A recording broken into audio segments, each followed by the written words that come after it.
I've already mentioned our old friend, I'll put his ugly puss up here again, Aleister Crowley. Now, this guy has his handprint on everything evil that happened. It seems that it happened in this century. In fact, he even took the credit for creating Adolf Hitler, believe it or not. Of course, the guy obviously had a little bit of an ego problem. In fact, he once made the statement that the highest spiritual experience any woman, he didn't think much of women, could ever experience was having sex with Aleister Crowley. So, the guy obviously, you know, had a lot of self-esteem. I mean, our psychologists today would really love him. Anyway, he began having communications with extraterrestrial beings. That was his word, with this EWAS back in 1904. The next thing that happened was that Crowley had a contact with another extraterrestrial that identified itself as Lam. That was the little guy's name. He was short, and he let Crowley draw a picture of him. And oddly enough, this is very much what the picture looked like. This is the classical modern UFO. This is from a very popular book on alien abductions by a horror writer named Whitley Strieber, except this story is supposedly true, as it says there. He claims that he is an alien abductee. Anyhow, it's interesting that, like, you know, 40 years before we knew such aliens existed, that Aleister Crowley was having conversations with them and drawing pictures of them. Fallen angels have more power than people think. They're more creative in their deception than people think. Fallen angels like to pretend to be aliens. They'd rather you think something different other than what the truth is. The Book of Enoch was talking about it. It very much confirmed that there was a time when these beings lived on Earth, and they came from a dimensional world, and they actually came, you know, through portals, basically. Enoch saw them coming from another world, literally another world beyond our world, and that has nothing to do with the solar system or the galaxy or how we would know the universe. This universe of theirs is behind our universe, and they can open up doors, spiritual doors, basically portals that have spiral shapes, and they resemble 666 shapes, and they basically come through the portals. And when they do, they tell people they're aliens, or they tell people they're gods, or they tell people that they came from Jupiter or from Mars, and they tell people they're going to solve all their problems. And then when people deal with them, and this is our rulers, by the way, our rulers make deals with them, and even if it involves hurting us, they'll make those deals with them. The globalists don't believe in Satanism.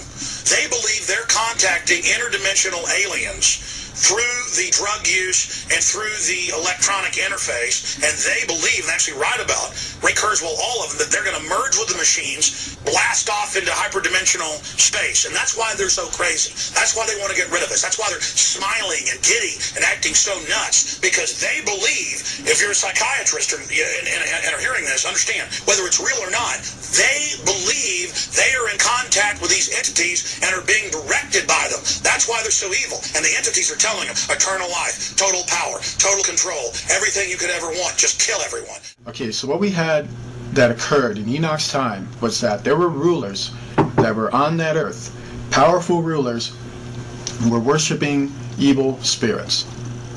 These evil spirits told these rulers that they came from another planet and that they were going to solve their problems for them, and that there was more God than just the one true God.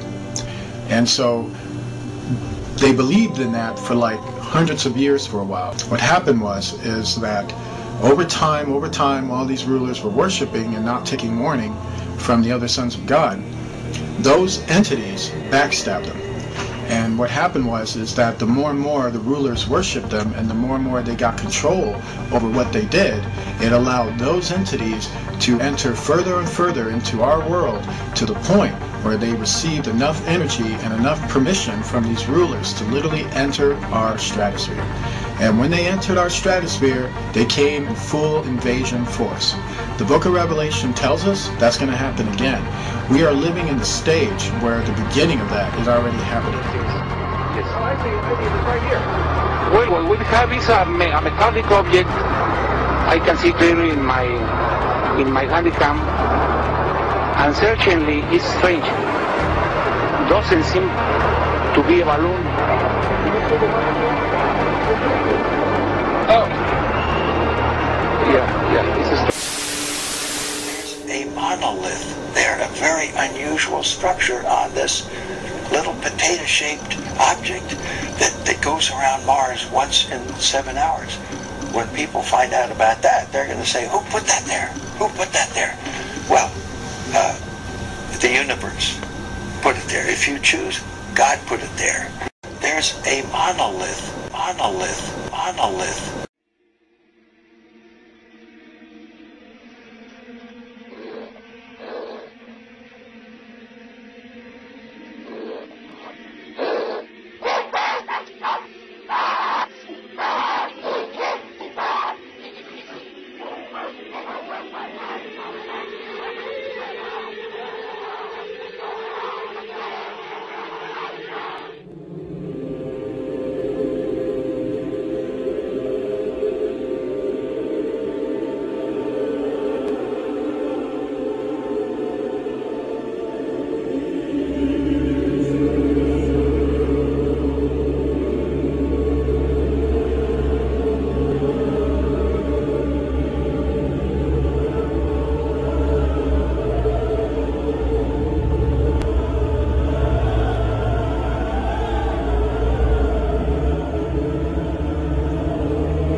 There's a monolith there, a very unusual structure on this little potato-shaped object that goes around Mars once in 7 hours. When people find out about that, they're going to say, who put that there? Who put that there? Well, the universe put it there. If you choose, God put it there. There's a monolith, monolith, monolith.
daya